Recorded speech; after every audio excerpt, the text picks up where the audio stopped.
Good morning to everybody joining us. The reason we clock in early on Fridays is because we get to coach or talk with the coach of your Dallas Cowboys. We'd like to welcome on head coach of America's team.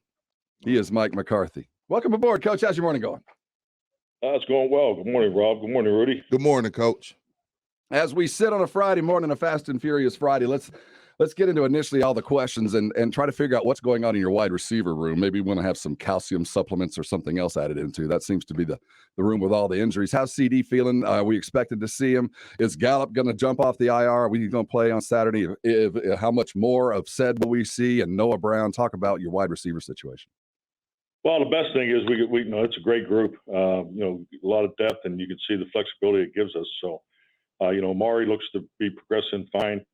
CD had an ankle that he tweaked on Wednesday, so I look for him to practice Saturday. And Michael's had another good week, so we'll make that decision. Once we get off the practice field on Saturday, just to see where the whole group lines up. And Cedric practiced yesterday. Coach, still he's from down here in San Antonio. So, and from what we've heard, I don't know how true it is, he's going to be moving to left tackle. So how good do you have to be able to play right tackle and left tackle at this level? Oh, I think it says a lot about Terrence. Yeah, me too. Something that, that just love what he's done here since day one. He's come in here and has just, so consistent with his work ethic and, his improvement from year one to year two. And I think, all the experience that he was able to attain last year is so beneficial, that he put an excellent offseason in the weight room. He's playing well. So, and I think when you look in combination with practice reps, he's been on the left side more throughout training camp, and where else he's been exclusively more right-handed. So, and that's what we're going with. But yes, the flexibility speaks volumes about Terrence. Mike McCarthy, brought to you by AA Best Bail Bonds, sitting with us on a Friday morning. You talk about the dance that is being an offensive lineman, and the switch from right foot to left foot and going from one side to the other. And you talk about, all the practice that Terrence Steele has had at left tackle, but it's been a bit. What in a week, how do you go the photo negative and switch things from a right foot to a left foot thing? It's like, it seems absolutely almost impossible to do, to form in with the choreography of the rest of the guys. So what do you do extra to get these guys kind of on the same rhythm? Well, we do a lot of walkthroughs here.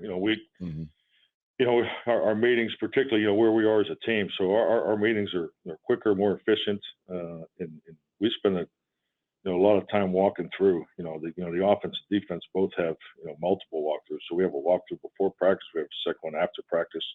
So we're getting out there on the field practically three times a day. I'm talking more Wednesday and Thursday, or twice on Friday. So you keep working them sets and working that footwork, and I agree with you.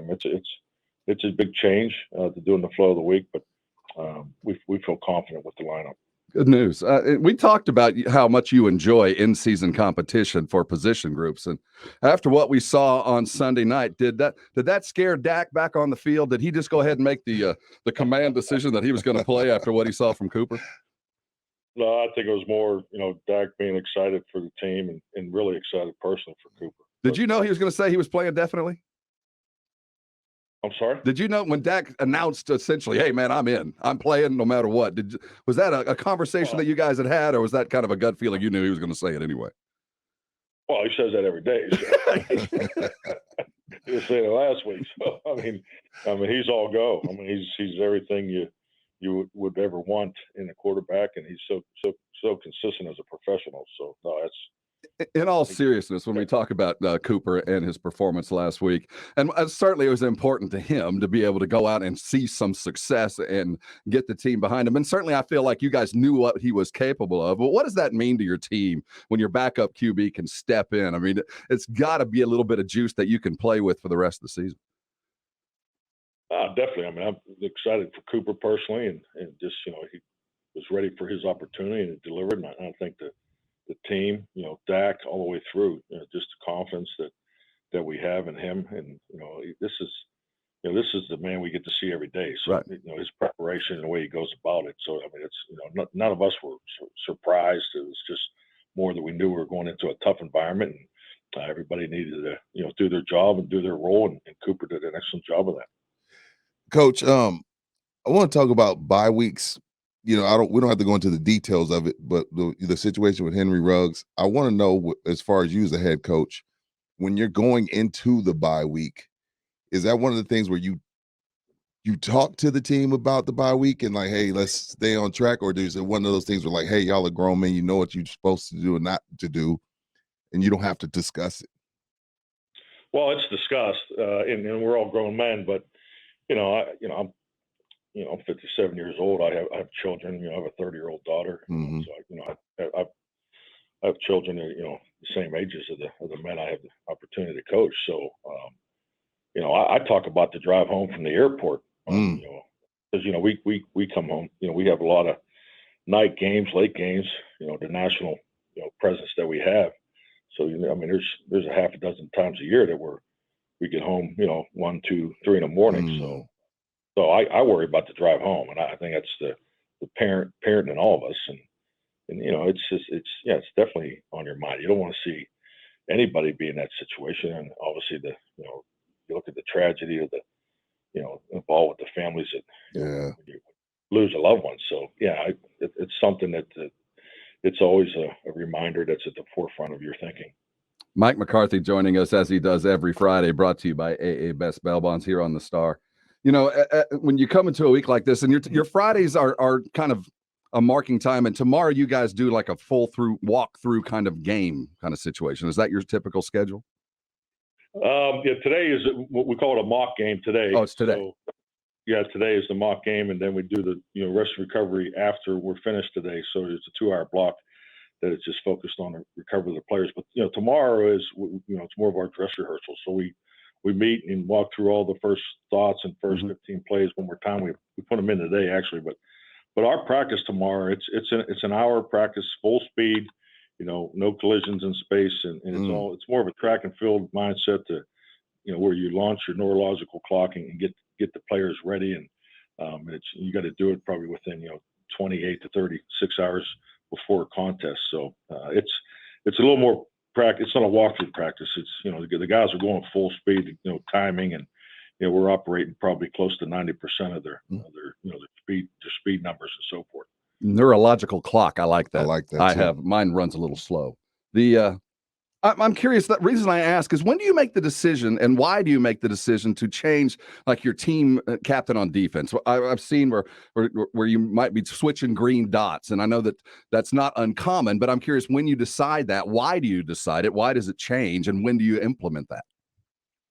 Well, the green dot and the captains are two different things. Oh, I'm sorry. These are weekly captains. Yeah.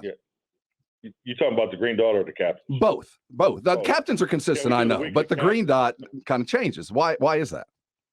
Well, the green dot is who's the number one communicator out there, who has the the helmet that you can talk to, so with the speakers in it, and based on how you think the game's going to go, there's personnel groups that you anticipate. You need to have more than one person ready, so there's a rotation of 3 that are that are available each and every week. So and J-Ron did a great job last week, and and Michael will still be part of the rotation, but definitely took some responsibility off his plate, which he definitely benefited from, and he had his best week of preparation, and which excited to see him turn it into a hell of a performance. What can you tell us about Denver, Coach? I know Teddy's pretty good when he doesn't turn the ball over, not so much when he does. I guess that's for every team, but what can you tell us about Denver coming into Sunday, Coach? I tell you what, talented football team, which say everybody, every week, every team has talent. They got a unique, perimeter group on offense. And it's just like anything with these AFC games. It's an uncommon opponent. We haven't played these guys in quite some time. So, you spend a lot more time on video in these kind of games just to make sure you know your opponent. But it's, more of a West Coast offense, principles with Pat Shermer, and Vic Fangio he runs the defense. So the defense is very similar to the group in LA, the Chargers that we played earlier in the year. So it's going to be a tough, hard-fought game. It always is, and you got to be patient against this defense where they play, and there's always a pressure alert. Special teams are good. They got some good linebacker types who can really run. So this is this is a talented group that's, getting to a point in the season where, there's definitely their sense of urgency, and it's going to be high, and we got to expect the unexpected. So, this is going to be an excellent challenge for us. Von Miller's gone. There might have been a little bit of a celebration in the line room when that happened.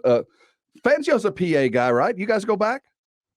Do you know Vic Fangio well? Yeah. He's from your part of the world. Oh, I know Vic. Yeah, he's Eastern PA, but yeah, I mean, Dom Capers and Vic have a long history together. So yes, I've competed against Vic quite a few times. So any peculiarities about him specifically that you plan for?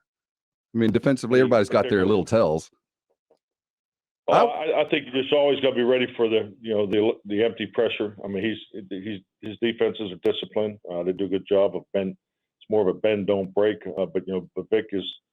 He'll come after you when he feels like he can, if there's the right timing, and if you don't pick it up, you're going to see more of it. Coach, you said something I'm curious about. You said he's an Eastern PA guy. Do you look at it like we down here in San Antonio look up to Dallas types, like those Dallas types, man, North Texas, man? Absolutely. There's something wrong with those people. That's right. There's a big difference between East and West. There's no doubt. So. Hey, Coach, I understand the tacos have arrived. Go pull out a big red and have some barbacoa on us. Enjoy your weekend. Good, safe game this week. We look forward to speaking with you next. All right. Thank you, man. Thanks, Coach. Weekend. Appreciate it. All right. Bye-bye. Coach Mike McCarthy joining us every week here on San Antonio Sports Star.